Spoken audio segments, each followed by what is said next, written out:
Kung titignan mo yung pupuntahan, di pa parang malayo. Pero pag lilingunin mo yung pinanggagalingan, malayo ka na. Hindi mo malalaman kung hindi ka susubok. Ang buhay ay isang malaking sugal.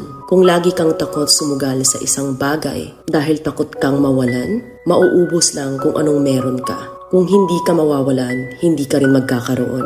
Kung ano man ang mga desisyon mo ngayon, yun ang magiging buhay mo bukas. Lakasan mo lang yung loob mo. Dahil ang mundong to, aapakan lang ang mga mahihina. Ibangon mo palagi ang sarili mo. Balang araw, magugulat ka na lang na ang layo na pala ng narating mo.